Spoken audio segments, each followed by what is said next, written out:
তার জোর করে করতে পারি না, এটা দলের দেখা উচিত। ভোটার তালিকা ইস্যুতে বৈঠক হলেও ডাকা হয়নি বিধায়ককে, ক্ষোভ উগরালেন শিউলি সাহা। গত কয়েকদিন আগে কেশপুর অডিটোরিয়ামে ব্লক তৃণমূলের পক্ষ থেকে ভোটার তালিকা ইস্যুতে বৈঠকের আয়োজন করা হয়েছিল। ব্লকের প্রতিটি অঞ্চলকে ব্লক নেতৃত্বকে ডাকা হলেও সেভাবে ডাকা হয়নি কেশপুরের বিধায়ক তথা প্রতিমন্ত্রী শিউলি সাহাকে।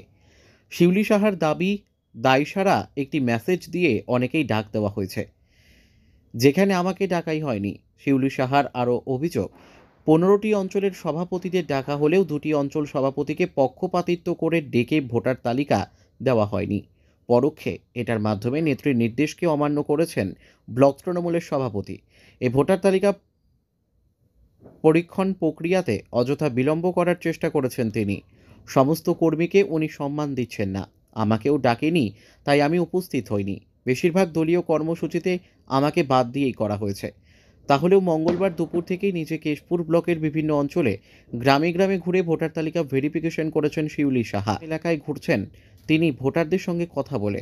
সব মিলিয়ে কেশপুর ব্লকের দলের নেতৃত্বদের মধ্যে ফাঁক থাকলেও নিজ উদ্যোগে নিজের কাজ শেষ করার চেষ্টা করলেন শিউলি সাহা। ব্যুরো রিপোর্ট, সত্যের সন্ধানে কেশপুর। দেখুন, আগের দিন মুখ্যমন্ত্রী ইন্ডোর স্টেডিয়ামে একদিন আগে আমাদের প্রোগ্রাম হয়েছে, আমাদের দলনেত্রী অভিষেক বন্দ্যোপাধ্যায় তার নির্দেশ দিয়েছেন। ঠিক তার পরের দিনই আমি কেশপুরে এসেছি। সারা দিন আমি কেশপুরে ছিলাম, মিদনাপুরে ছিলাম, কেশপুরে ছিলাম। প্রায় রাত্রি 9টার পর আমি এখান থেকে বেরিয়েছি।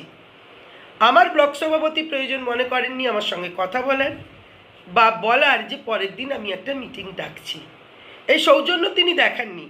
ঠিক আমি চলে যাওয়ার পর আমি একটা মেসেজ পেলাম যে পরের দিন তিনি মিটিং ডেকে দিয়েছেন। ফলে আমি এমএলএ এই এলাকার, আমি এখানে আসছি, থাকছি, আলোচনার ভিত্তিতে ডেট করা বা বলা যে এমএলএ ম্যাডাম আমরা একটা তো মিটিং ডাকতে হবে, সেটা আমি তো বলতে পারতাম যে হ্যাঁ আমি তো কালই যাচ্ছি, তুমি কালকেই মিটিংটা ডাকো। অর্থাৎ ব্লক সভাপতি চান না যে এমএলএ থাকুক। এমএলএ জনপ্রতিনিধির সঙ্গে তিনি ডিস্টেন্স মেনটেন করে চলছেন, এটা আমি জানিয়েছি এবং তিনি বলেননি বলে আমি সেই মিটিংয়ে আসি। দিয়ে যিনি কাজ সারেন তার আন্তরিকতা থাকে না, কিন্তু প্রত্যেক অঞ্চল সভাপতি তার দায়িত্ব পালন করছেন। দলের নির্দেশ, নেত্রীর নির্দেশ, অভিষেক কেউ যদি করতে না চান তাহলে আমি তার জোর করে করতে পারি না, এটা দলের দেখা উচিত। দল এটা নিয়ে নিশ্চয়ই ভাবনা চিন্তা করা উচিত। আমি যদি কোনো প্রোগ্রাম করি তাহলে আমি যদি মেদিনীপুরে গিয়ে কোনো প্রোগ্রাম করি তাহলে সেই এলাকার এমএলএর সঙ্গে কথা বলবো, জেলা সভাপতির সঙ্গে কথা বলবো, এটাই তো হওয়া উচিত। দলীয় সৌজন্য, শিষ্টাচার, সিস্টেম যারা জানে না তো তাদেরকে কি বলবো।